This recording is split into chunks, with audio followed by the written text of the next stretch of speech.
Hey everyone, I'm going to be breaking down the Homestead Tax Exemption here in Florida. We're going to be going over the benefits and why you really want to make sure that you qualify for this Homestead Exemption. It is definitely one of the easiest ways to save hundreds, if not thousands of dollars on your tax bill each and every single year. This is geared for people that live in Florida at that house as your primary residence, and you don't even need to go there in person. You can do this all online through the online application. Florida Homestead is actually written into the Florida Constitution, and it's one of the most protective homestead laws that we have in this entire country. With all that being said, there's actually 3 different ways that you save money through this benefit.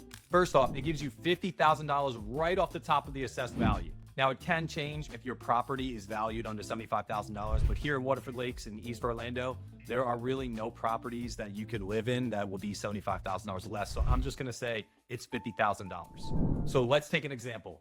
You have a house that's worth $500,000. You have a homestead exemption on that home. Now your home is assessed at $450,000, but you're only taxed on the $450,000 as opposed to being taxed on the entire $500,000. Doesn't seem like a lot, but it's actually hundreds of dollars. That's not bad. Not bad. Second is the Save Our Homes Amendment. In that your taxes are limited to only increase by a maximum of 3% or whatever the CPI or consumer price index is. And it's going to be actually the lesser of the two. So whichever one of those comes in shorter, that's the most that they can increase your taxes for the year. Now that could be huge because you're talking your value can go up 10, 15, using 50% value of your house going up. Your taxes are not going to be automatically adjusted to that. And that's really a great amendment that has helped a lot of Florida homeowners be able to stay in their home. Otherwise, they're going to be priced out of their home as soon as their house value jumps up. Well, now they're not going to be able to afford the taxes and not going to be able to afford that house. So it's super important to make sure that you file for this exemption. With all that being said, you want to make sure when you're buying the house, what are you buying into? Because taxes are in arrears. So you're paying the other person's taxes all the way up until November. So if you bought in January, you're paying their tax bill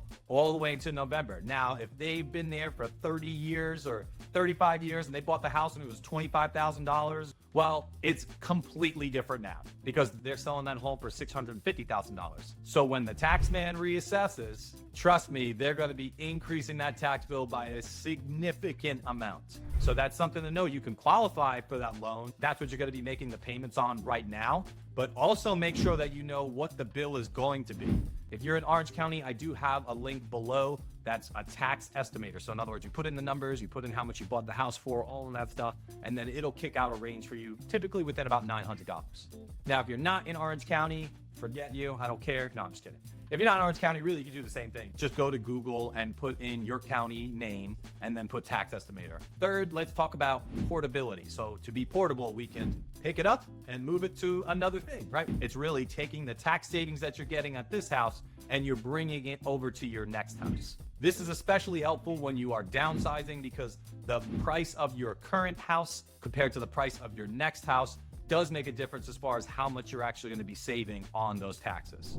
But whether you're upsizing or you're downsizing, it doesn't matter. You're still going to be getting some of the savings that you had in your other house and the amount of time that you've been putting in as far as being a homestead, having Florida as your primary residence, you're still going to be able to bring that over to the next house. Oh, that sounds great. I get to save money each year. I get to save money as far as they're not going to be able to increase it. I could even pass the savings on.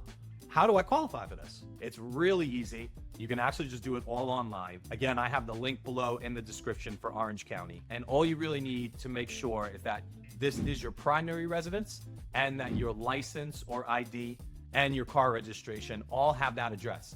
And that makes sense, right? Because you're saying that this is your primary address, so it should be the same address as your license, so it should be the same address as your car registration. So it's important to know deadlines. March 1st is the deadline, but there's a little caveat to that. If you bought a house after January 1st, well, now you have 13 or 14 months rather, all the way until the next March 1st, until you have to put in for that tax exemption. So you have all of that time. You can take your time and don't forget about it. Now, if you're a client of mine, you will get a call in January making sure like, hey, time's up. You got to make sure you put that paperwork in, otherwise you're going to get killed. But that's if you bought in January. Let's say you bought in late December. Well, if you bought in late December, that's really, the next year is only a couple days away. So then the next year goes into March, you only have about 3 months. So it's really important to make sure you get all your ducks in a row, make sure that your name is on the warranty deed, and make sure that you can then transfer over Homestead before the March 1st deadline. If you have any questions on how this works, really just text me is the easiest way to get in touch with me. And if you are one of the Orange County residents that I was talking about, I do have a free downloadable PDF as far as step-by-step. Now, if you're not an Orange County resident and you want to do this with another county, again, this is one of those things that you can just Google, and you can Google Homestead Exemption for your county, and a lot of times they'll hook you up with the appraiser's office for that county. Thanks for your time.